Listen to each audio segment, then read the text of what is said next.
여러분의 건강 지켜드리는 데일리 건강 시작합니다. 오늘은 치의학 박사 박희찬 원장님 모셨거든요. 원장님 안녕하세요. 네, 안녕하세요. 치과의사 박희찬입니다. 네, 반갑습니다. 자, 오늘은 어떤 질환에 대해서 이야기 나눠볼까요? 네, 오늘의 주제는 바로 치주 질환입니다. 우리나라 사람들이 가장 많이 앓는 질환이 감기고 이가 바로 치주 질환, 잇몸병인데요. 2017년도 1,500만 명이 치료를 받았다고 합니다. 충치는 심하면 해당 치아를 뽑으면 되지만 치주 질환은 여러 개를 한 번에 뽑아야 하는 경우도 있는데요. 자칫하면 심장병과 폐렴, 치매로까지 이어질 수가 있어서 더욱 주의가 필요한 질환입니다. 네. 그래서 오늘은 충치와 더불어 구강의 2대 질환으로 불리는 치주 질환의 치료와 예방법에 대해 자세히 이야기해보는 시간을 갖도록 하겠습니다. 네. 치아 건강은 오복 중에 하나라고 하죠. 하지만 평소 구강 관리에 좀 신경 쓰기가 쉽지는 않은데요. 오늘 박희찬 원장님과 함께 평소 우리가 좀 소홀히 여기거나 잘 몰랐던 치주 질환에 대해서 자세하게 알아보도록 하겠습니다. 자, 먼저 치주 질환에 대해 이야기를 나눠보기 전에 치아와 잇몸의 구조를 자세히 알고 넘어가면 좋을 것 같아요. 설명 좀 부탁드릴게요. 치주 조직이란 치아를 둘러싼 조직들을 말합니다.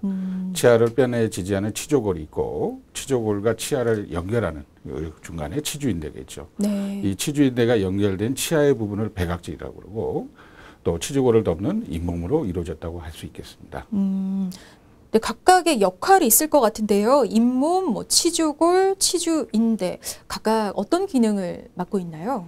잇몸은 치아를 보호해주는 역할을 합니다. 마치 피부와 같은데 세균, 화학 자극 등에 대해서 1차적인 방어 역할을 하게 되죠. 또 치조골은 치아가 지탱 가능한 기반과 같고요. 치주인대는 치아와 치조골을 연결하는 역할을 합니다. 그렇군요. 그렇다면 치주 질환은 이 중에 어느 부위에 어떤 문제가 발생한 건가요?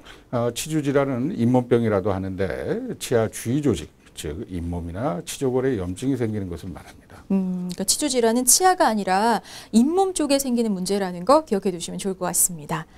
자, 이번에는 치주 질환이 생기면 어떤 증상들 나타나는지 좀 말씀해 주시죠. 네.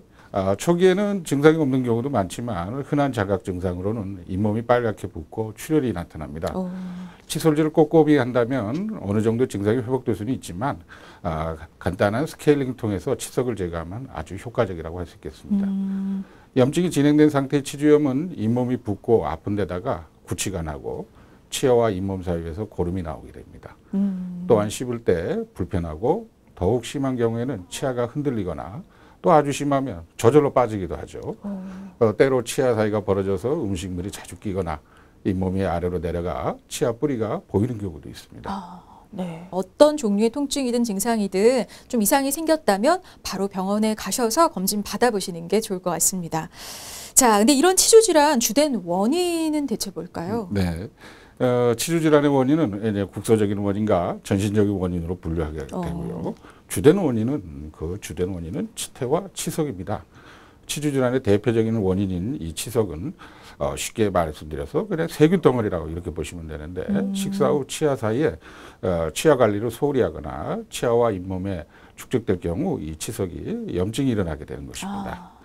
음식물이 치아에 끼어 있을 경우에도 치주 질환이 발생할 수 있죠. 치주 질환은 또 단백질, 비타민 등의 영양결핍 또는 백혈병, 빈혈, 동맥경화 등의 혈액장애, 혈액성 장애, 그리고 당뇨병 등과 같은 호르몬 장애와 후천성 면역결핍증 등 전신적 요인에 의해서 악화되기도 합니다. 혹은 만성 피로와 스트레스가 지속되면서 치주 질환의 증상이 서서히 나타나기도 합니다. 네. 특히 이 치주 질환은 치과 질환 중에 1위를 차지할 정도로 유병률이 좀 높은 질환이라고 들었는데요. 실제로 유병률 어느 정도나 되나요? 네. 건강보험 심사평가원 다빈도 질병 통계에 따르면 치은염 및 치주 질환은 2016년도에 이어 2017년도에도 가장 많은 외래 진료 환자 수 2위를 차지했습니다. 1,519만 명이니까요. 환자들의 병원 내원 인수도 증가했습니다. 2015년에는 2,732만 번이었으나 2017년에는 3,097만 번으로 증가했습니다. 네, 정말 굉장히 좀 빈번하게 발생하는 질환인 것 같은데요. 자, 근데 이 치주 질환이 노화와도 좀 깊은 연관이 있다고요? 네, 연령별 진료 인원을 살펴보면 알 수 있는데요. 50대가 21.9%로 가장 높은 비중을 차지했습니다. 뒤이어 40대도 19%, 60대는 15%, 30대는 약 14.9% 순으로 진료 인원이 많았습니다. 네. 나이가 들면서 치아가 마모되고 잇몸이 줄어들기 때문이죠. 네. 자, 그렇다면 계속해서 치주 질환 종류별로 좀 살펴볼게요. 치주 질환 어떻게 좀 구분할 수 있나요? 네. 이런 치주 질환, 잇몸 질환은 크게 두 가지로 구분되는데 첫 번째가 치은염, 또 두 번째가 치주염으로 구분됩니다. 이 중 치주염은 만성 치주염, 공격성 치주염, 치아 근간 원인 치주염, 전신질환성 치주염 등으로 구분할 수 있겠습니다. 네, 그러니까 크게는 뭐 치주염, 치은염이 있는 것 같은데 이 두 가지가 어떤 상태를 말하는 거고 또 어떤 차이 있는지 좀 설명해 주시죠. 네, 치은염은 아주 가벼운 상태라고 먼저 보시면 돼요. 그래서 치은염은 잇몸에 염증이 있는 상태로 정상인에서도 쉽게 발생할 수가 있습니다. 치은염이 있으면 잇몸에서 피가 잘 나게 되고요. 뭐 그에 반해서 이 치주염은 잇몸 뼈까지 파괴된 상태로 치은염의 증상에 더해서 치아가 흔들리거나 고름이 나거나 입냄새가 나고 심하면 통증이 생기게 됩니다. 그러니까 자 그렇다면 이 치은염을 방치할 경우에 치주염으로 발전하게 되는 건가요? 네, 과거에는 그렇게 믿었는데 꼭 그렇지는 않습니다. 치주염은 치은염을 동반하지만 치은염이 꼭 치주염이 되지는 않습니다. 아, 그렇군요. 자, 그렇다면 치주 질환으로 병원을 찾아가기 전에 좀 스스로 체크해 볼 수 있는 자가 진단법 같은 게 있을까요? 네, 화면에 자가 진단표가 나오는데요. 내용을 보시고 체크된 항목이 2개 이상이면 치과에 꼭 방문하셔서 지금 구강 상태로 확인해 보시는 것이 좋습니다. 네, 그러니까 이와 같은 증상이 있다면 주저 말고 즉시 병원을 찾아가시는 게 좋겠습니다. 근데 이제 문제는 이 치주 병원균이 온몸을 돌아다니면서 신체 기관에 좀 나쁜 영향을 미친다는 겁니다. 이 치주 질환으로 다양한 질환이 발생할 수가 있다고요? 네, 최근에 들어서 이 전신질환에 관련된 문헌들이 많이 보고되고 있습니다. 치주 질환에 감염된 분들은 구강 내 세균이 그만큼 많다는 뜻이죠. 네. 이런 세균들이 폐에도 영향을 줘서 폐렴에 걸릴 가능성이 높아질 수도 있고 또한 또 최근의 보고에 의하면 치매에 걸리는 환자의 뇌 조직에서도 구강 내에 있는 세균이 검출되기도 했습니다. 또 심혈관 질환에 걸릴 위험이 4배 정도, 폐렴 발생률은 4.2배까지 증가했습니다. 네. 자, 그럼 본격적으로 치주 질환의 진단과 치료에 대해서 자세히 알아보도록 하겠습니다. 먼저 치주 질환 진단 어떤 과정을 거쳐서 진행이 되나요? 네. 흔히 파노라마라고 부르게 되는데 이제 전학 방사선 촬영을 한 후에 잇몸 조직의 이제 파괴 정도를 측정하게 됩니다. 그래서 직접 구강 내에서 치태, 치석의 양을 평가하고 잇몸의 출혈, 부종, 통증, 색조 등을 평가합니다. 그리고 치주낭 측정기를 사용하여 치조골의 소실 정도를 평가합니다. 자, 그렇게 진단이 됐다면 본격적으로 치주 질환 치료를 해야 할 텐데 구체적인 방법 좀 알려주시죠. 네. 첫 번째 단계로 치태 조절 및 치석 제거 등 비외과적인 치주 치료를 합니다. 그 이후 치료 후에 재평가를 다시 하여 다음 단계인 발치, 임플란트 식립을 포함한 치주 수술을 진행하게 됩니다. 치료 완료 후에는 결과 유지, 또 질환 재발과 악화 방지를 위한 유지 단계로 넘어가게 됩니다. 자, 그렇다면 치주염과 치은염 치료 과정이 좀 다를까요? 각각 좀 설명을 해주시죠. 기본적인 맥은 크게 다르지 않다고 할 수가 있습니다. 이제 치은염은 치주염의 아주 초기 증상이라고 보시면 되기 때문에 우리가 흔히 부르는 스케일링 정도를 통하고 그다음에 치태 조절 과정을 거치게 되면 치은염은 많이 좋아지는 경우를 볼 수가 있는 반면에 치주염 같은 경우는 주위 잇몸 뼈에까지도 염증이 진행된 상태라서 이러한 과정으로 쉽게 그런 증상이 해소되지가 않으면 판막 수술이라든가 기타의 방법을 통해서 외과적으로 그 안에 있는 치석과 치태를 제거해 주는 과정을 겪게 됩니다. 그래서 좀 더 많이 진행된 상태라고 할 수가 있죠. 치주염의 경우는. 네, 그렇군요.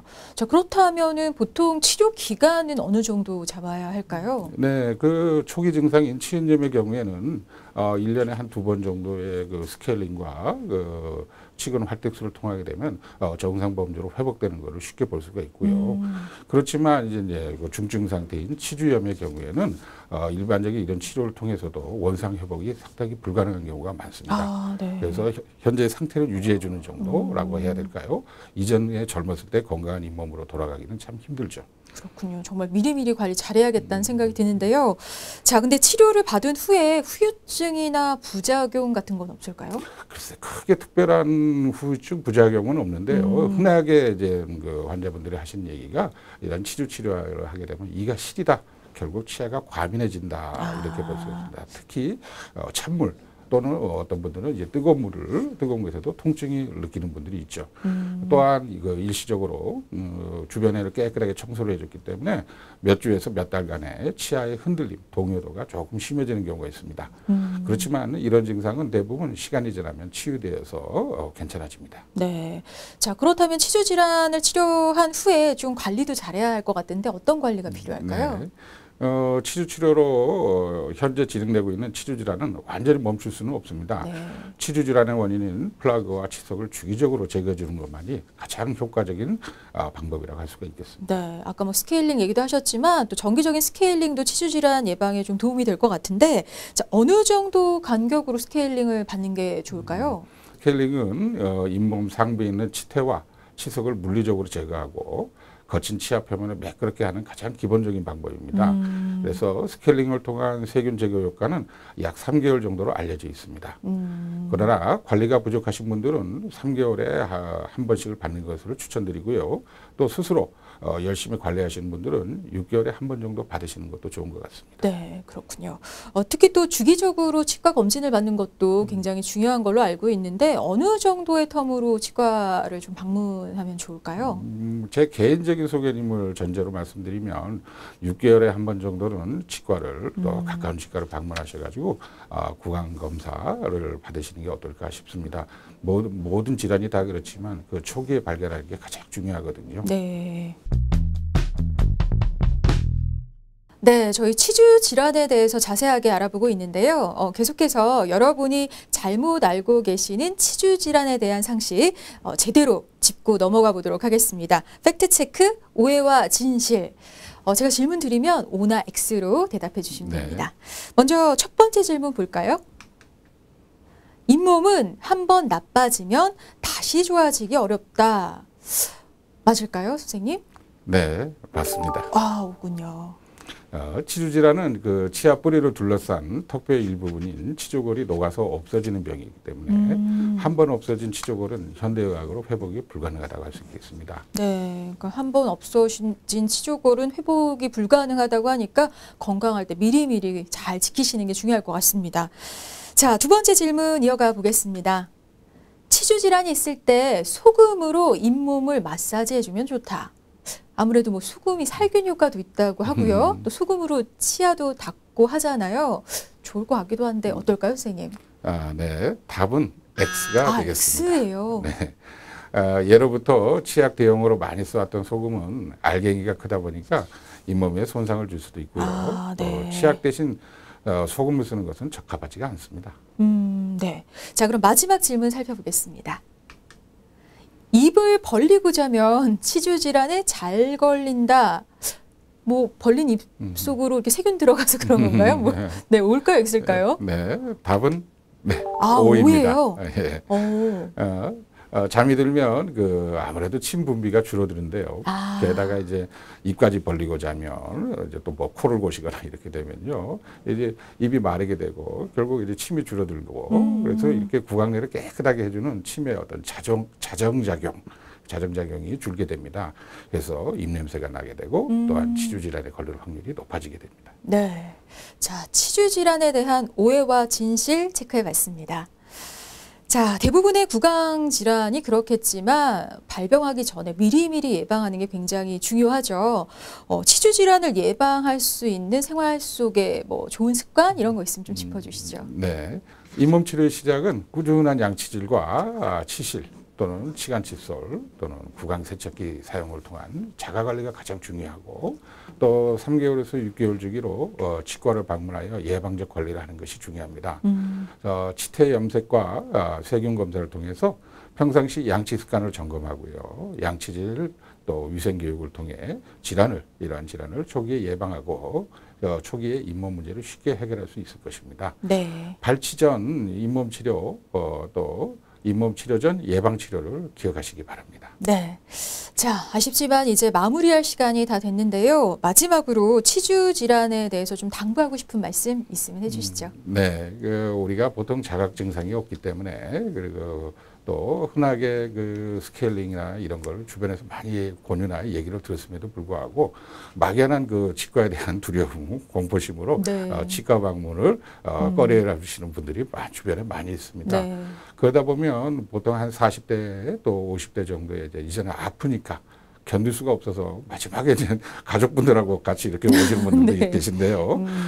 그렇게 되면 벌써 잇몸 조직이 너무 많이 파괴가 되어가지고 어떻게 정상 회복이 아주 힘들고요. 또 한편으로는 그래서 그 살릴 수 있었던 치아를 부득이하게 그 아까운 소중한 치아를 이제 결국 뽑게 되는 경우가 흔하게 보는 제 경험입니다. 네. 그래서 당부드리고 싶은 말씀은 이런 그 잇몸 관리 꾸준하게 하셔가지고 건강한 이로 80세, 90세까지 맛있는 거 드시고 건강하시기를 바랍니다. 네, 정말 말씀하신 대로 100세 시대 치아 건강을 위해서는 젊었을 때부터 구강 관리는 필수입니다. 올바른 양치질, 또 치실 사용으로 치주 질환 미리미리 예방하시기 바랍니다. 자, 쉽게 풀어가는 건강 이야기 데일리 건강 오늘 박희찬 원장님과 함께했습니다. 고맙습니다. 네, 감사합니다.